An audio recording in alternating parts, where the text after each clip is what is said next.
Hey everyone, welcome back to the podcast. Mark here with you today.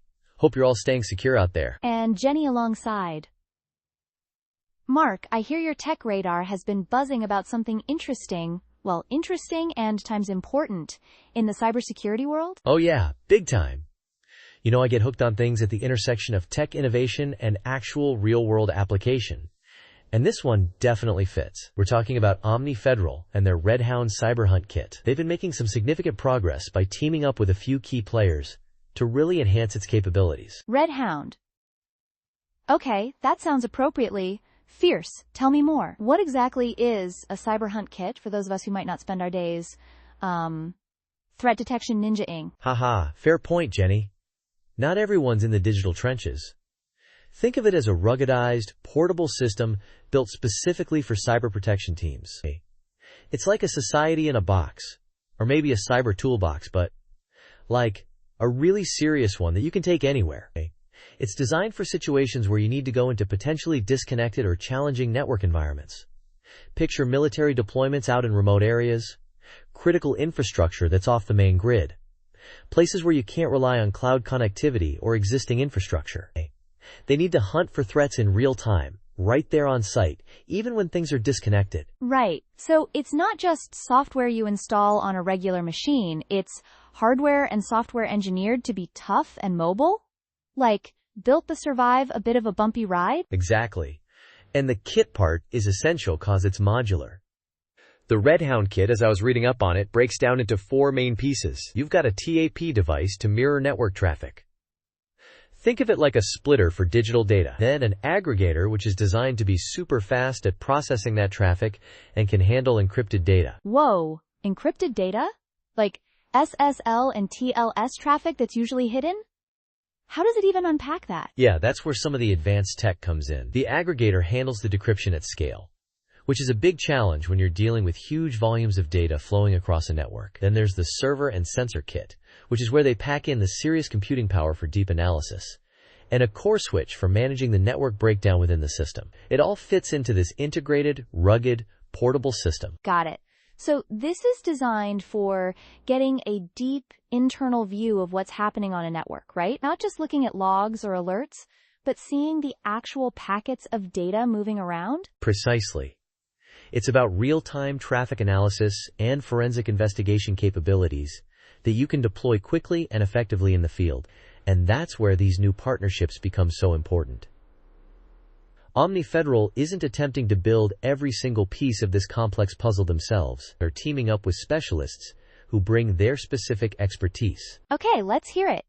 Who are they partnering with, and what specific superpowers do these companies bring to the REDHOUND party? Alright, so there are 4 main ones highlighted in the recent news about this. First off, NextComputing. These guys are known for their rugged, high-performance compute systems, so they're likely bringing that experience in building hardy, built-for-anything hardware to REDHOUND, making sure it can operate reliably even when it's deployed in, let's say, challenging physical environments. Okay, so they're handling the tough enough part. Durable casing, reliable components that can handle vibrations or temperature changes. Yep. Then you have Norseman. They're focused on mission systems, so they're probably enhancing how REDHOUND integrates seamlessly into actual operational scenarios, ensuring it functions effectively and services the specific needs of those cyber protection teams on the ground. Bringing that practical, boots-on-the-ground perspective to the tech, essentially. Exactly. And here's where it gets really interesting from a technical standpoint. 10x National Security and Ampere Computing. Okay, 10x National Security. Sounds like they do something to, multiply the effectiveness, like a force multiplier for cyber capabilities? That's a decent way to think about it. They're bringing the AI and machine learning muscle to the kit. Their tools are being integrated to enhance how REDHOUND detects threats in real time. Instead of just relying on looking for known malware signatures or patterns, they're likely using advanced behavioral analytics to spot suspicious activity that might be a zero-day threat or some kind of novel attack technique. Using smart algorithms to find things you weren't even looking for specifically. That feels increasingly important with threats evolving so quickly. Definitely. You can't build a signature for something you've never seen before. And then Ampere Computing. This is particularly interesting because they're providing what are called cloud-native processors. They use ARM architecture, which is generally known for its efficiency, Good performance per watt consumed. Joe Speed, who heads up Edge Solutions at Ampere, mentioned how their processors help handle REDHOUND's demanding TLS inspection workloads. Basically, making that encrypted traffic analysis effective while using less power. Power efficient. That must be a significant factor for a kit designed to be mobile, potentially running off batteries or limited power sources, right? It makes a huge difference.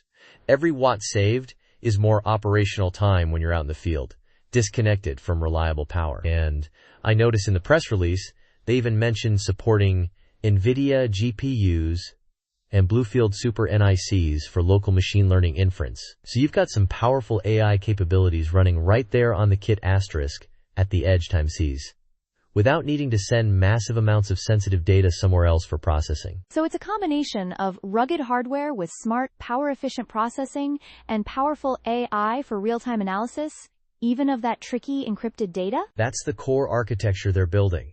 And it all ties into a larger initiative, the Joint Cyber Hunt Kit program by the DIU, the Defense Innovation Unit. They're actively looking for these next-gen, modular, portable kits for the Department of Defense.